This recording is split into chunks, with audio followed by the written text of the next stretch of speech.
You are listening to Visionaries Wrestling Network, providing your perfect podcast experience. M is for Mason. G is for Graham. B for Thatcher. This is the MGB Wrestling Podcast, the podcast with PG-rated material accessible to wrestling fans of all ages.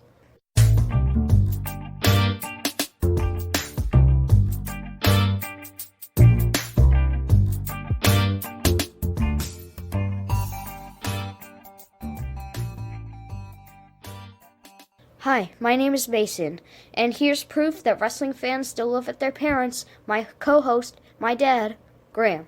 This is WrestleGate Pro's Enter the Dragons. This was the second event, March 16th, 2019. Although on Pivot Share it actually says the match was on March 19th and released on March 16th. So unless they got some time traveling thing that we don't know about, that's probably going to be wrong. Once again, it was at the Rushcliffe Arena, which is in Nottingham. Anything before we get straight to match one? Probably not, really. I think we talked about everything we want to do in the last one. Okay, let's get to match one again, though. Somebody we recognise from match one, because he was in match one last time. Jody Fleisch versus Ricky Knight Jr. They're still doing the Vaseline around the eyes thing. Mm-hmm. And did they explain why they did that on the last one? Yeah. Oh, they did? I couldn't remember. But they definitely re-emphasised it this time to avoid cuts, which kind of makes sense. Now, actually, as we watched this yesterday on Raw, we noticed that The Miz got a cut. Yeah, so, but it was on the side of his head. Oh, that was the side of his head. And that's unusual, though, for WWE to have blood like that, because they tend not to do that now. On his debut, he had cuts on his noses. Mm-hmm. His noses? He has more than one? Okay. His nose. I know he can be a little two-faced at times, but that's ridiculous. All right, what you got for this match, then? You mean ridiculous? Ridiculous. So Ricky runs the ropes, and then Jody he jumps over him, and then he turns him back around and does Shawn Michaels like flip up thing, you know, like when he pushes. Oh yeah. Well, yeah. Flips himself up to the ground. Yeah. And then Jody then gets drop kick, then flips up. Does a flip up in unison, and Ricky does a backflip, then Jody does. I'll tell you who does the most impressive one of those. Orange Cassidy. Because he does it with his hands in his pockets as well. Oh, yeah. I don't know how he does that. He does a backflip? He does, no, to when he's on the line on the ground and he flips like the up. Shawn Michaels like, he runs a rope with his hands in his pocket. I don't know how he does that. It's absolutely amazing. Jody does some R-drag, then Ricky does the same. And then Jody does a reverse Hurricane Rana. It's really cool. Yeah. And then Ricky rolls outside. Then Jody does a lion salt to Ricky, but takes out 3 security guards in the making. Like, it's cool that... well, you said security guards. I thought they referred to them as the young lions. I thought it was the younger wrestlers, because they, like, hold the guardrails and stuff like that. Yeah, and then they start chants on the apron. I noticed. And, I just called them security guards, but... It's weird. It's kind normally they would be. I think any other organization they would be security guards. I think I can't remember if. Actually, I've just remembered something. New EWA had that as well. They had people on the side who were like, and for the cage, because every match was in a cage. They had people like holding the sides of the cage when people crashed into it to make sure the cage didn't collapse, I guess, or to stop it getting pushed out of shape. And they get break a fall too. Like, it's Knight puts Jody on a chair, then Knight does a suicide dive to Jody. They spill out into the outside, Knight pushes Jody into the wall, backflips off the wall, then Knight does the same thing. Then Knight tries to ram into Jody, Jody sidesteps, Ricky backflips off the wall, and then he tries to do it again, but misses this time. Those were really cool. I saw the clips from that on Twitter, but I couldn't remember which match it was, and I didn't recognise Ricky Knight Jr. well enough in that one. And it actually showed you Jody Fleisch doing it, and I didn't know who Jody Fleisch was at that time, but I was like, whoa, you could see the crowd's reaction as well. That looks really cool. Jody jumps off the barricade, and then Ricky catches him with a big kick in the stomach. And then Jody and Ricky trade punches. Then they both do a cartwheel. Then Ricky kicks Jody. Then Jody does a Pele kick. Jody does a dive. Then Ricky dives, and then into a Falcon Arrow. He does like you remember what? You're good at picking up that Falcon Arrow. Huh? You always pick that one up really well. It's really cool. And it's really common. I know you said that's one of your favorite ones. Yeah, WrestleGate Pro, they have like Falcon Arrow is pretty common. Like the Shawn Michaels flip up is common. And like Spanish Fly is pretty common there. I heard you just mentioned the Pele kick. Yeah. I'm sure it has nothing to do with this, but every time I hear it, I always think of Pele, as in the soccer player. Oh yeah, like the he does like the Brazilian one. bicycle kick. Yeah, I don't know if it's got anything to do with that at all, because it's a slightly different pronunciation. But every time I hear it, I always think of that player. When I think of Pele kick, I think of AJ Styles. I do as well, but it's when I hear the name, I think of the player. Now, obviously, we never see it written down. You obviously see it just said. And I know people have different pronunciations of things like that. I'm guessing there's no connection there at all. But every time I hear Pele kick, I always think of that Brazilian player. Ricky does double stomp, then misses 450. Then Jody misses a 450. Then Knight, he does a Spanish fly, then a Death Valley driver, and then into a pile driver for the win. Now, I'm going to say once again, we talked about this on the first one. It was continual. It's like, time out. You need to stop it. There was you kept saying there's like too much happening. I was like, that's a good thing. I was like, why are you taking note? You said you never want to see one of these events live because you'd never be able to write everything down. I think that's a great thing. I think what we would do is we watch the event, then go back and watch it on TV, so Correct. then we could pause it. You'd have to do it and then differently. we can also enjoy If it. you're trying to document all the moves that they do, it's just crazy. I still can't believe Ricky Knight Jr. is only 19. Oh. It's absolutely amazing. I'm going to say, who can imagine how far he's going to be in like 2 years' time, 3 years' time? It's absolutely crazy. And there's a lot of really young wrestlers in this organization. We talked about in the car, you're younger in England wrestling because it's not as a high standards, really. Like, there's not as many wrestlers there. Well, before WWE UK came, it was all indies, I guess, essentially. There's a few people like Progress who are kind of a big organization, but they're nowhere near on par with WWE. So to get to WWE and get really well known is really difficult. But to get to that higher level in England, although, like I say, Tyler Bate won the NXT UK at 19. We know Millie McKenzie started at like 16 as well. There's several people like that. I don't know, but maybe later in the future, if I really want to become a wrestler and I'm really good at it, I might want to move to England. I think you get more opportunities. I think that's the thing. And it's also, as we talked about before, you don't have as far to travel. Like, if you live in the Midlands, like if you lived in Nottingham, whichever way you travel, you're probably only going 3 hours. Yeah. And you can pick ones closer together. Like, I know there's wrestling in, like, Coventry, there's wrestling in London, there's wrestling in Birmingham. There's some that are really close together. So. And the only bad thing about moving to England would be gas is a lot more expensive in England. Yeah, but you don't have to pay for healthcare, so when you get injured, it'll be free. So I think that'll balance it out a little bit. And you don't have as far to travel either, because we just talked about it being super close. All right, let me look up a few things about Jody Fleisch then. I'd heard the name, but I couldn't remember why I knew him. He's wrestled before for CZW and also Ring of Honor as well. He actually had the CZW Match of the Year in 2002 versus Johnny Storm, and he was actually ranked number 419 in that PWI 500 in last year. So it was one of those names. That's why I said I really want to go back and look at that list. I think we'd know a lot more names now than what we did when we first looked at it. He was also the WXW World Lightweight Championship. We talked about WXW on Saturday when we were at UCW. We talked to Scott about it because that was who Alexander James wrestled for. And he talked about somebody else who was at WXW, whose name I can't remember now. But yeah, it's like the only wrestling organization I know from Germany. And I thought it looked like Jody Fleisch was on Impact Wrestling for a little bit. When I was on YouTube, there was clips from 2018 were there.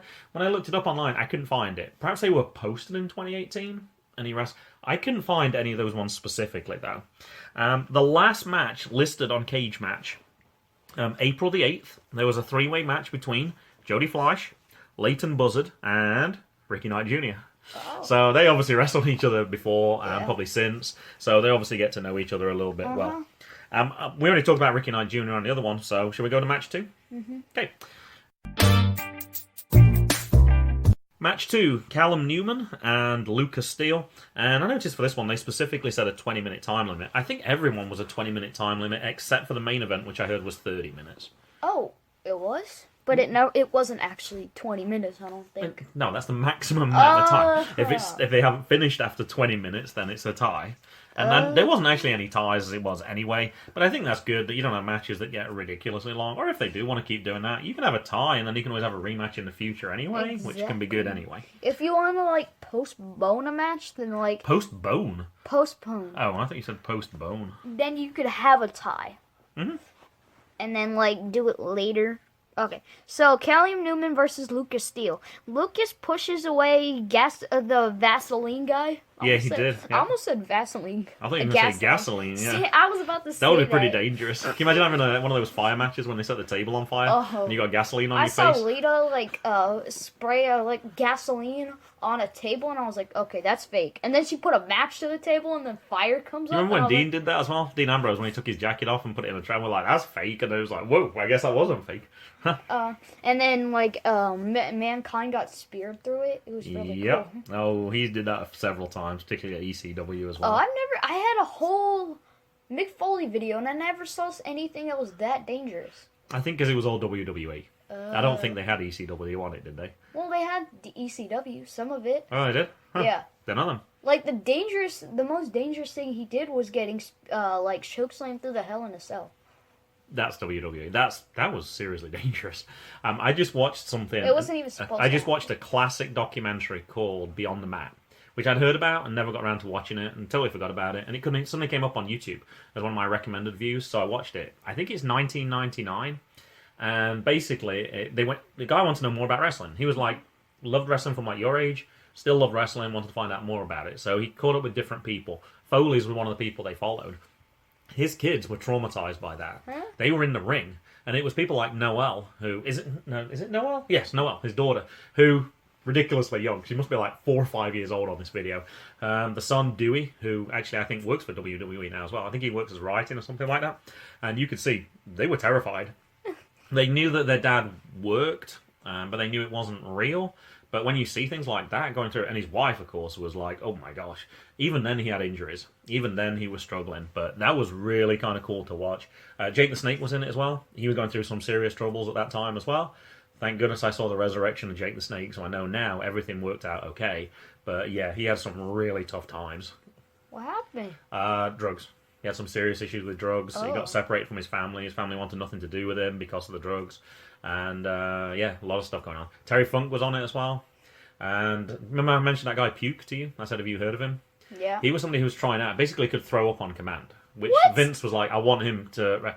That's cool. We didn't get to see much of him. We just got to see he'd been accepted. And he just saw him talking to his mom. He's like, hey, I made it. I'm on WWE. And at the end of the documentary, it said 3 weeks later, he was paralyzed from a wrestling match. I think he said D'Lo Brown. I was like, oh gosh. So everybody who was in that documentary basically had tough times. Like Foley's obviously had hip surgery since, and he's seriously injured. Jake the Snake went through a really tough time. And you could probably watch it. Okay. I will have to check again. I'll have to think about specific specific Did he get paralyzed things. for barfing on command? No. There was a botched move with D'Lo Brown. I think he landed on his neck or something, and it snapped two vertebrae? I want to say vertebrae, but I think that's back rather than neck. But that was kind of interesting. If you can puke on command, wouldn't you? Is he fat? No. I'm not surprised. I'm surprised, actually. Yeah, everyone was like, whoa. Like, you throw up like, nobody, food. I don't know, yeah. Like, whoa. Everyone was like, whoa, That should be on, like, America's Got Talent. Okay. Probably. How did we get on that? I have no idea. We were talking about Callum, Newman, and Lucas Steele. Oh yeah, because I almost said gasoline guy, and then I talked about spraying. We're getting good at going off on tangents. 5 Nerds Go. I hope you're paying attention to this. We're getting pretty good at this too. And I heard Blade Job today. Blade Job could do that as well. So Callum Newman does a rollover. You know it's Callum and not Callium, right? You're making him sound like a chemical element right now, like calcium or something. Did you think it was calcium, like you get in milk? No, I thought it was Callium. It's Callum. Okay, Callum. I heard the first time and I was like, we're getting pretty good at misnaming things by one letter. Yeah. Trevor and Tremor. Hey, go on, keep going. Okay, so Callum does a rollover back, then he does a tornado kick, and Newman does a 450. Lucas catches him, and Lucas does a brain buster and pins Newman, but he pulls him because Lucas wants more. And then Lucas wins with a power bomb. And then Jackson cheers when Lucas wins. Now, Callum's only 16 years old. He was in that match last time with 4 people. I think it was 4, and we were like, whoa, they're really... I can't believe he's 16 years old. He's you should. Did you watch that match? I never go around to it. You have the DVD. You should just watch it. I gave the DVD to Matt while I was at WrestleMania. Because I didn't think about it. Like, I'd seen all the matches with the exception of that one. And I was like, here, take a DVD back. Because it's from England as well, so he can watch it on his player. So I thought he would appreciate it more. Because we'd already seen it. So I gave it to him, and perhaps he might Like, we started with Did he Nova know? Pro, Oh, and he watched yeah. it, so I was like, he'll And probably the watch fact that we're WrestleGate Pro. doing it on the podcast gets a whole bunch of other people doing it, but... Yep. So I have a few things on commentators. There was one when he went to try to hit somebody. He's like, swing and a miss. That's a baseball reference. They were kind of American. And at the start of the match, they're like, let's get the 911. Like, I don't even know what that means. Like, we talked about this on the other one. That's the emergency call. What's I don't know what that has to do with the introductions. I also noticed this, and I'd never picked up on this before.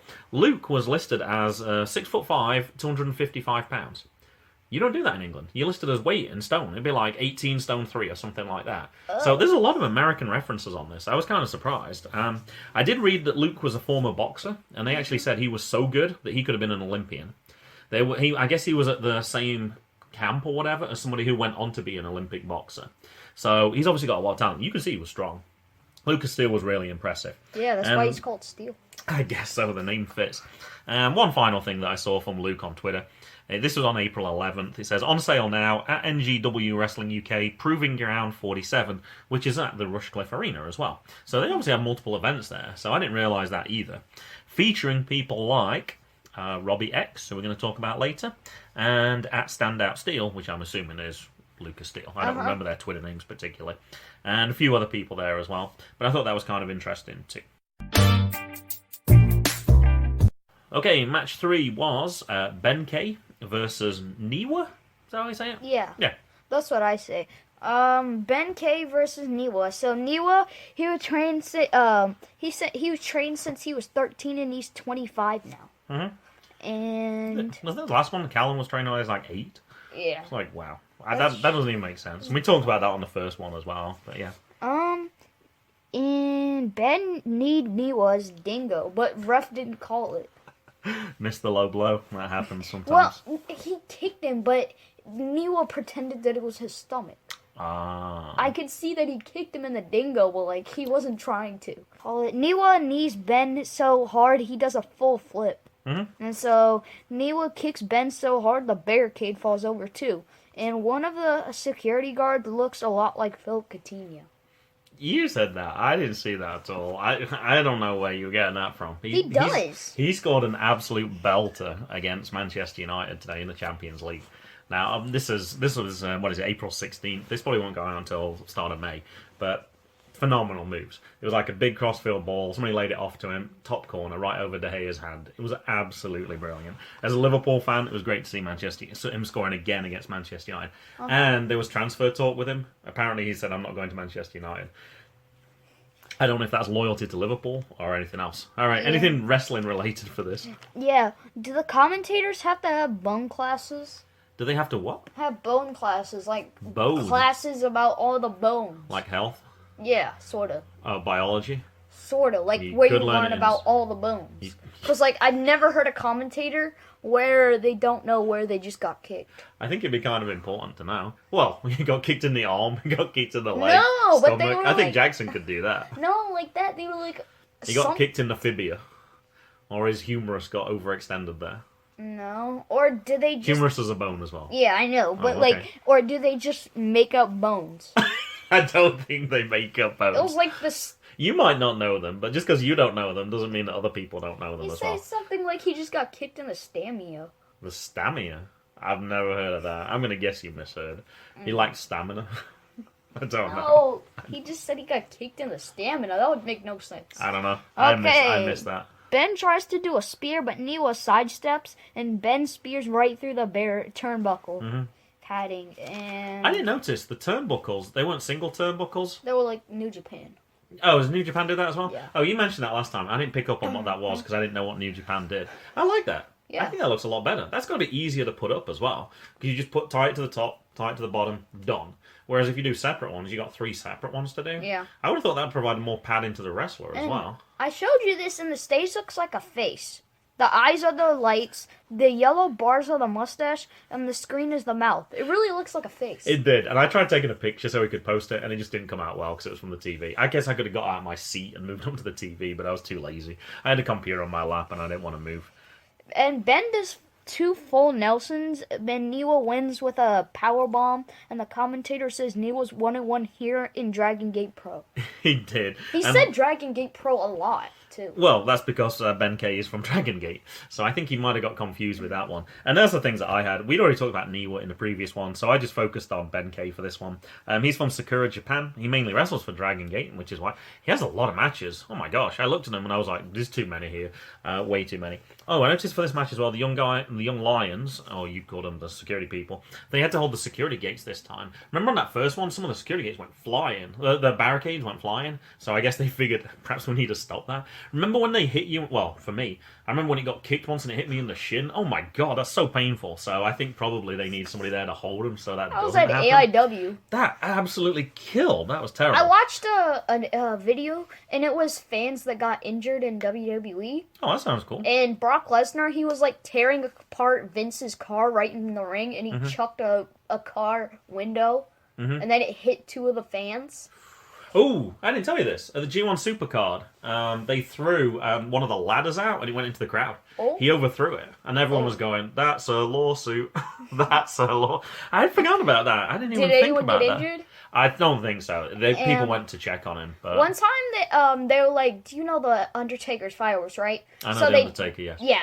No, his fireworks after his WrestleMania match, they lit it and it went into the crowd. Ooh, wow. And about all of that, and Brock Lesnar, he did another botch. He was all the way on the commentator's side, and he chucked part of the their screens that they have, and it hit a fan. I'm not surprised. Yeah, they're light. That would be, yeah. He said that those are heavy. No, it's like a tablet. Well, it depends on whether it's the old ones or the new ones. There's a lot of them. The monitors are big. It depends which one they have. The new ones aren't. Like, one of them was sort of an accident. So there was this guy... I hope so. If it was deliberate, that would be a little bad. He kept, knocking CM Punk's head, and then CM Punk just got so mad and punched the guy in the face behind him, but it was the wrong guy. Uh-oh. So, it was not good. Ouch. Alright, I researched Dragon Gate a little bit, because I'd heard them mentioned on the previous one, but I didn't really know who they were. So it said on March 21st, 2018, they announced the creation of Dragon Gate Network. Kind of similar to WWE Network, or the one that New Japan has as well. In 2009, it was announced that they created another branch promotion called Dragon Gate UK. I was kind of excited by that, and I started looking at it. Stopped in 2014. It's like, ugh. Now, I did go to their info page to try and find out some more. This is before I knew it closed in 2014. They still have a website up. You can still get merch and all that stuff, so I didn't realise. So I looked for that. It says, currently Dragon Gate of Japan is the busiest wrestling promotion in the world, with more domestic shows than any other company. That would explain why Ben K had so many matches. Because I was like, oh my gosh, he was wrestling almost every day, or it seemed like it. There was no gaps in there at all. Now, people who were on this Dragon Gate UK, though, because I looked and mentioned some of the names. Ricochet. Okay. He had a record of 1 and 2, so he didn't have many matches. Marty Scurll. Noam Dar. Akira Tozawa. Rich Swann. Okay. Young Bucks. So there's some pretty... Yeah. And it might be one where I think you can go back and you can look at some of those matches. Those names sound pretty good, actually. Yeah. It says that the thing that they go for is the mixture of different styles, but certainly they do the high flying, the acrobatic, the skillful, technical stuff. I love that type of wrestling. So I think that's more that I might go back and look at possibly a little bit more as well. And I'm just at this right age at going to indies wrestling that I'm sort of seeing some wrestlers that I saw going to WWE. Mm-hmm. And when I'm in my 15 to 18... 15 to 20. 50s to begin with. No, 15 to 20. They're gonna be. So when you're in high school. Yeah, there's gonna be more and more and more. Sure. So there's gonna be a pretty good amount. That's gonna be a WWE. Oh, you'll definitely reckon some of the people you've been seeing now. EC3 already. He made it. EC3, yep. And I would be shocked if Orange Cassidy didn't make that jump as well. That's one of the people right now. I can't imagine him not making it up to the next level. He has so much talent. But I know that gimmick doesn't work. It won't probably work for WWE. But besides that, to be able to do those skills that he does with not even trying, when he does try, he's phenomenal. He's really... Once he has his freshly squeezed orange juice, you can see he's a talented wrestler anyway. And they're probably not going to sign people like Nick Gage and Tim Donst because they don't have blood matches anymore. He was... Tim Donst was on Ring of Honor because we saw that. I know, but WWE doesn't like blood, so they're not going to sign. And they probably wouldn't like Nick Gage's background either. They're very particular with things like that as well. Alright, match 4. Gisele Shaw, Jamie Hayter, The Amazing Grace, Sadie Gibbs, and Shax. Jamie Hayter, she looked like Paige. Mm-hmm. Yeah. Oh, I know what we should say for this. This was actually an elimination match, Yes. wasn't it? So we talked about after each person gets eliminated, I'll tell you something about what I found out about that person, rather than trying to do them all in one go. Okay? Sadie Gibbs does Sadie Gibbs does Penelope Ford flippy thing. Then does a Carmelo handstand Frankensteiner. I love that you call it flippy thing. I don't know what to call it. I always just call it flippy thing, no. but you've adopted that. And I thought Jamie with Paige and Gisele does an old school corkscrew arm drag. So like all of those moves combined, it was really cool. Do you call it Gazelle?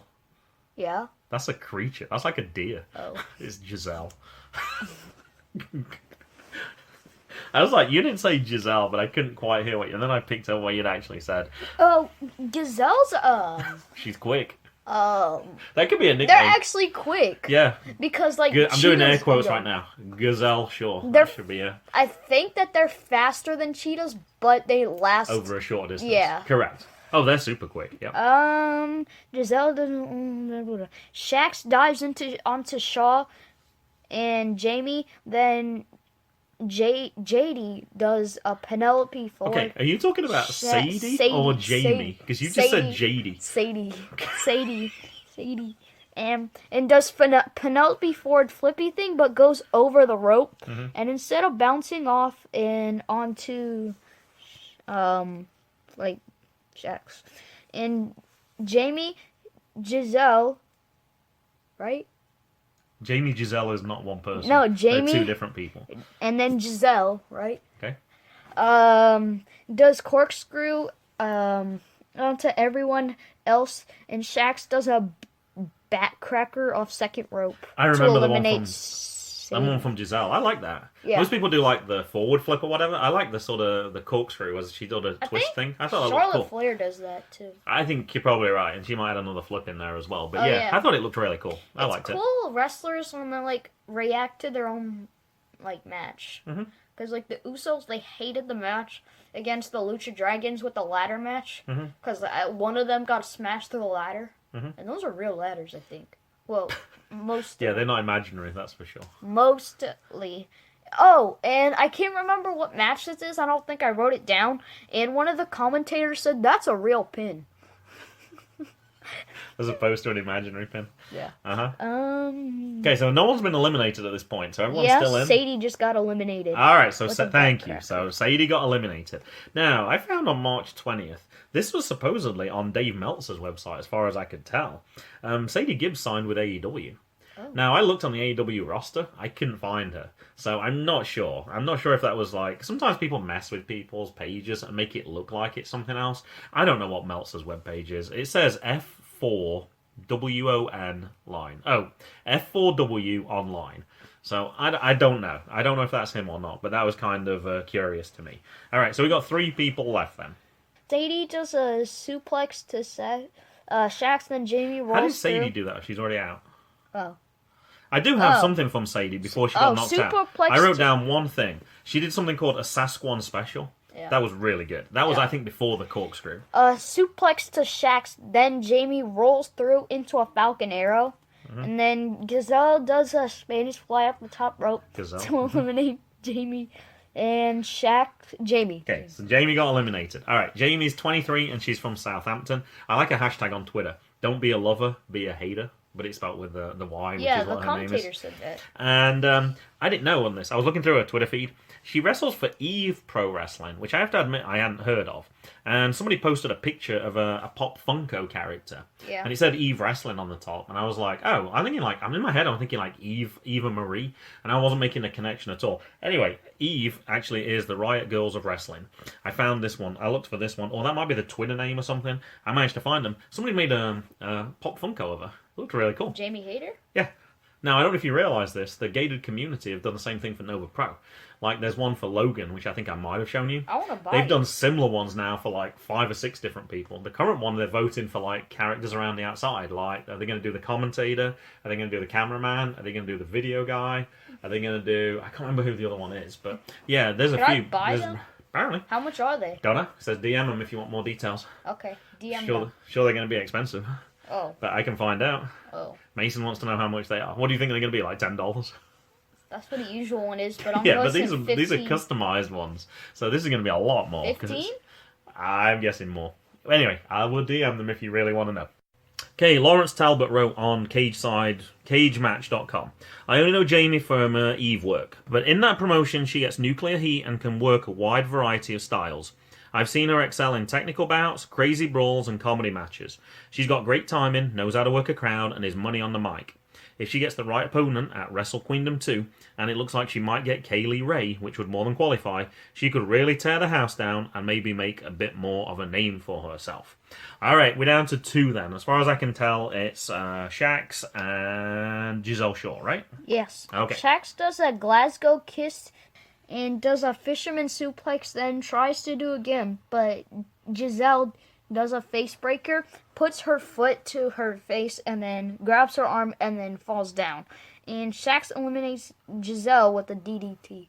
So Shax is 2-0, and as a commentator said, the first one was a little suspicious because somebody really helped her to it and they let her pin the person. This one was definitely all by herself. Shax is only 5 foot tall.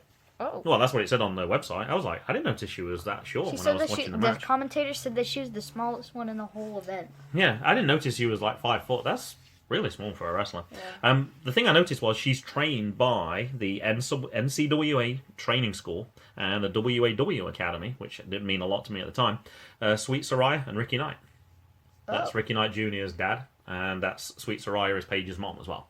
So yeah, so that training organisation in Norwich was responsible for that as well. Okay, match 5. This was Sean Kustom versus Eita. And we saw Eita do a promo at the end of the last one. Yeah, Sean Kustom is known as the Thunder from Down Under. I like that. Yeah. I like that. That's a great name. Now, I got distracted on this one because we had Jackson watching with us, and he's saying, "Let's go John Custard." And I was like, oh my gosh. I couldn't concentrate. I just kept laughing every time I thought about that. But yeah, not just that he got Custard instead of Custom. He put John instead of Sean. I think he's worse than us for listening. Perhaps he just runs in the family that we just totally mishear things. And I mentioned it too. I actually tagged John Custard, I was about to say. I actually tagged Sean Custom in it and mentioned basically what had happened. And he corrected me and he said it's Custard with a K. Hashtag John Custard, which I thought was pretty funny. That was cool of him to respond to that. Alright, what we got for this one? So, Eita throws his chair at the barricade, then hits one of the security guards in the stomach. Mm-hmm. Eita lost a hair versus hair match, and one of the commentators said, "What is there not to like about Eita?" The other one said, "His haircut." Are you reading from my notes? You were going to say exactly the same thing. I know I'm not taking notes for this, but I wrote down a couple of things for this. Sean does 2 leapfrogs, then redirects Eita and runs into him and drop kicks him. Then Sean does a Shawn Michaels kick flip up, and Eita opens the barricade. Then Ben Cake distracts the ref. Then Sean gets thrown into the chairs. Next, he gets suplexed onto some chairs, and Sean does a tornado DDT into a frog splash, but only a 2 count. Eita kicks out of the customizer. Eita does a Falcon Arrow off the top rope. Then Eita does a double stomp. Eita kicks out of the customizer again. Ben K distracts the ref. Then Eita does a low blow and wins. Now, I think this was the match when for the second time, I didn't appreciate what it was. When it said Dragon Gate and it said Red, and I couldn't figure out what the Red was. Red was the name of the tag team that Ben K and Eita were in. Now, if they said that on the commentary, I certainly missed that. Now, I had trouble finding Eita on Twitter, because the only person that came up was Eita_Luchador. And I'm like, well, that sounds like a Mexican wrestler. So I'm like, it's definitely not him. But the name was Eita No Molestar. And I was like, well, that's Spanish. So I was like, that's definitely not him. And then as we're watching the match, on his pants it says No Molestar. So I realised it's actually the right person. So I actually clicked on it.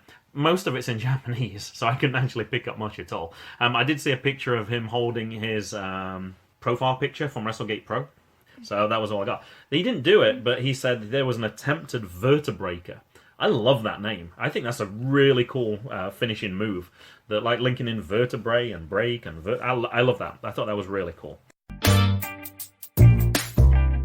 Alright, match 6. Terry Isit gave another open challenge. and versus Rob Sharpe.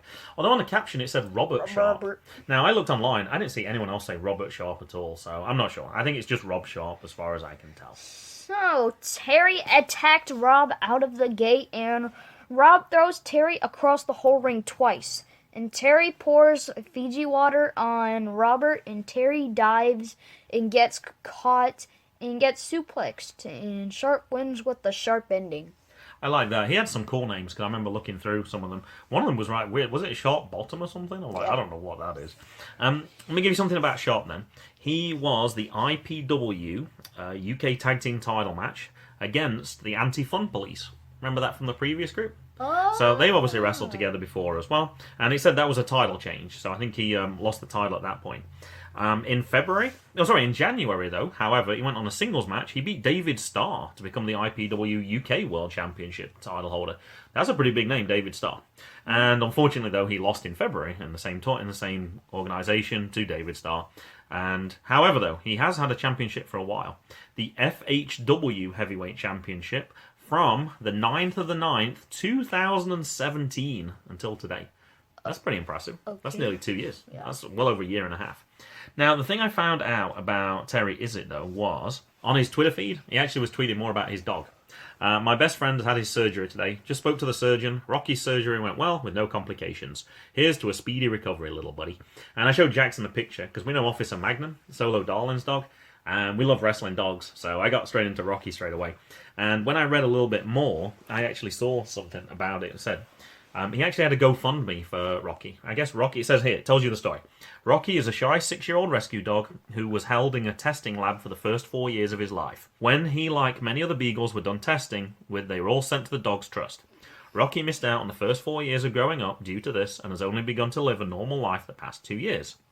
He has problems with his back legs, and his walking has deteriorated to the point where he struggles to go for walks and general things like sitting and lying down. Now, as he was walking him, it looked like he had a special carry thing for him so he can support some of his weight. He has come to a special vet and had examinations done. He has cruciate ligament disease in both of his legs. The vet has estimated a cost of around £5,000, probably about $7,000 to operate on him. I have a small amount of money saved up, but that was to see the vets and specialists in the first place. Any donation, big or small, will go a long way and will help Rocky. GoFundMe raised £5,000 in 2 months. So that was how Rocky managed to get his surgery done as well. So kind of a sad story for Rocky, but certainly it seems to be working out now pretty well. So. Alright, match 7. This was a tag team match. Addicted to Adrenaline and M&M.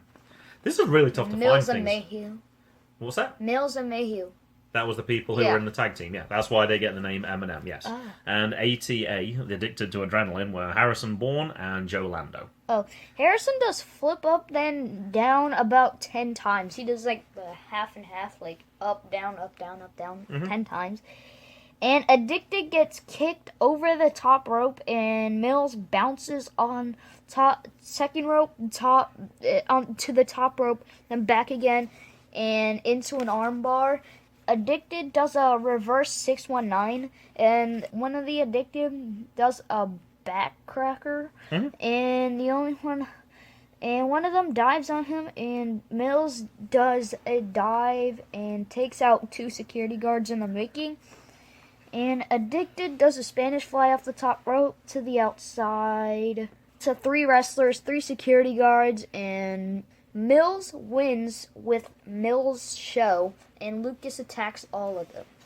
Yeah, it was kind of confusing. I'm not quite sure why he came out. I don't know if it explained Somebody said, I can't remember who, but somebody said, I'm sending out a gift for you, and Lucas Steele came out and attacked them. Now, this was tough to find them, because like I say, it's tag teams. Like, if it's a single wrestler, you just like Google their name and it comes up.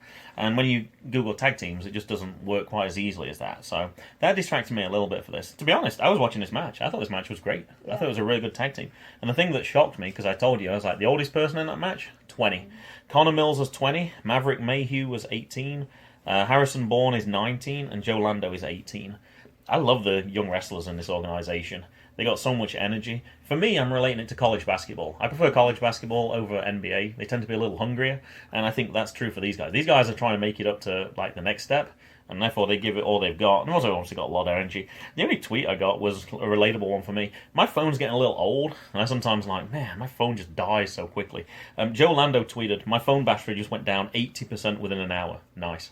So my phone, I guess, is not too bad then. I guess I can keep my phone a little longer. His phone basically lasts an hour on the charge, so I guess mine's not quite as bad as that.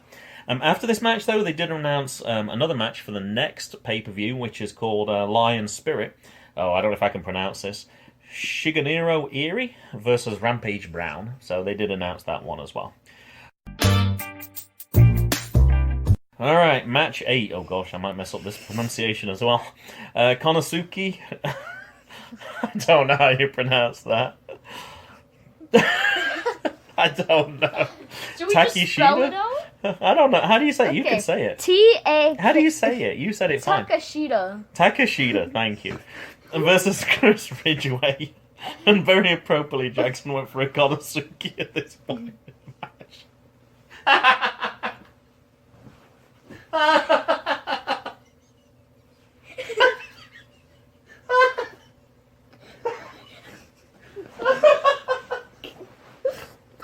And you didn't even know what I was talking about when I'm looking at it. I read it straight away. And you obviously, you read it perfectly. I don't know how you pronounce that so well in a Japanese accent. I looked at it and I was like, that does not look like... If that A had been in the middle of his name, that would have been hilarious. Oh, I'm glad I'm going second on this. No, you're going first. Alright, what have I got? I did see WrestleGate Pro tweeted on March 17th, Match of the Year candidate between @Taki Soup versus Chris X Riddy. That was the two people in there. I also saw on March 17th, Chris Ridgeway actually faced Ilja Dragunov. He said it was something special. We'll probably remember this for the rest of my days. That was from Breed Pro Wrestling. So Dragunov was actually in the main event as well. So Chris Ridgeway is obviously top of his game. If he was that match, to be honest, I said this could have been main event worthy easily. Even though it was only the next to last match, I thought it was really good, and I mentioned it to WrestleGate Pro. What else do I have here then to give you a chance to recover? This is IWL, which is @Int Rest League. Last night, after his match with TK Cooper, Spike Trivet took the mic to announce the first official match for Spike Trivet's UK leaving party. Chris Ridgeway versus Candy Floss. I don't know if you know who Candy Floss is. I listen to the Dark Match podcast. I'm not talking about the food, I'm talking about the wrestler. You're nodding there. She's a wrestler. I've heard her interviewed on, I think it's Dark Match podcast. Yeah, she's really good from everything I've heard. Another young wrestler who's doing really well. So that was one, too. So yeah, Chris Ridgeway's got some great matches. I want to hear. I want to see the match. Rock versus Konosuke. I want to hear him say the name. Okay, tell us about the match itself. Chris goes for a drop kick, and Konosuke goes for a leapfrog, and they're on the outside, but we can't see anything. And Chris, he gets bro kicked on the apron, then dropped on it by Konosuke, and he does a Hulk Hogan ear thing. Chris does Alicia Fox pin with the toes up, and does... What's an Alicia Fox pin? Like when you bridge with your toes. Oh, okay, all right. Yeah. And Konosuke does a Shining Wizard. Chris kicks out of the reverse pile driver and suplex to Chris, but he still kicks out. Chris then gets wheelbarrow suplexed, then suplexed on his head and clothesline inside out. Konosuke wins when Chris gets him in a sleeper hold, but he rolls over to steal the win. Yeah, it certainly looked like it was going to end, but he got his shoulders pinned. That was a nice reversal at the end there. That was, like I said, Match of the Year candidate, absolutely. I thought it was thoroughly entertaining. I really liked that match. And then that led into match 9, which you already said was Ilja Dragunov versus Robbie X. Robbie X is not the one in Impact, right? That's Robbie E. I think you've talked about this before. Okay. And I have to admit, when I first saw Robbie X, I was like, oh, I listened to his podcast. That's Robbie E as well. Yeah, so I got it a little mixed up as well. Ilja does double shoulder tackle, two shoulder tackles. Ilja, X falls down, then does Shawn Michaels kick up twice, and Robbie X dives off the ropes takes out Ilja and his manager and 3 other security guards.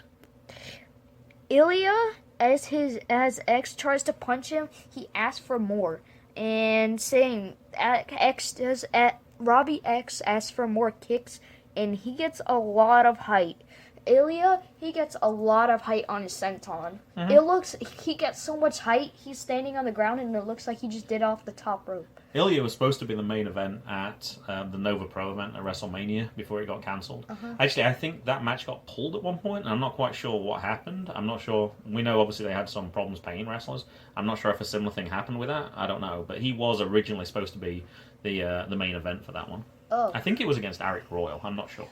And Ilja Ilja, he rolls through, X catches him, and one runs from one end of the ring and clotheslines the other.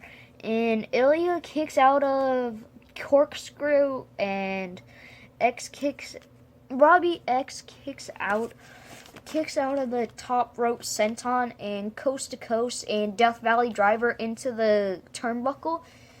The coast to coast, I don't know if you heard it on the commentary. He said he started that in Derbyshire. I don't know if you picked up on that or understand that.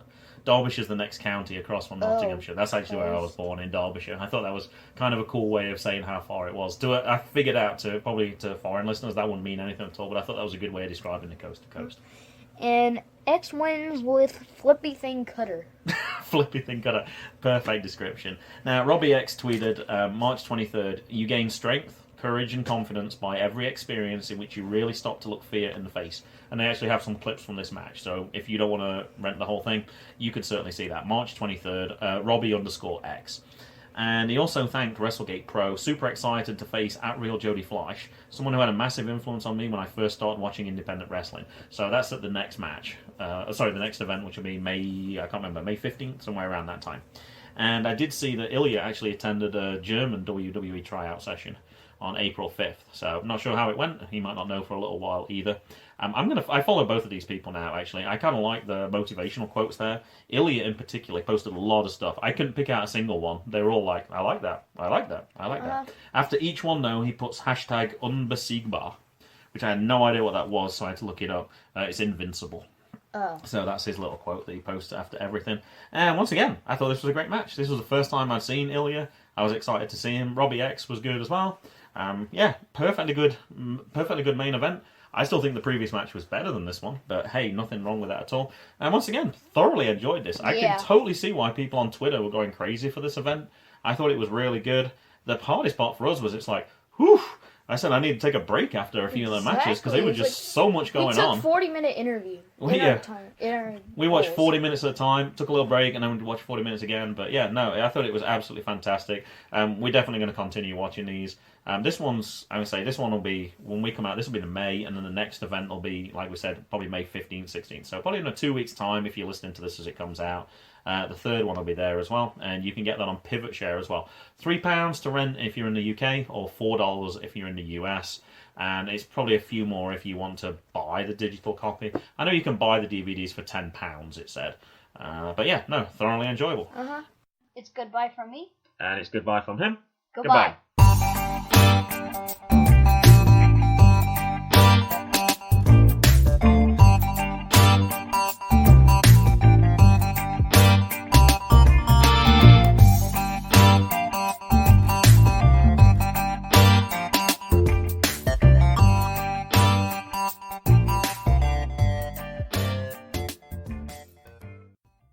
The music was Zigzag by Kevin MacLeod at incompetech.com, licensed under Creative Commons by Attribution 3.0, http://creativecommons.org/licenses/by/3.0/. You are listening to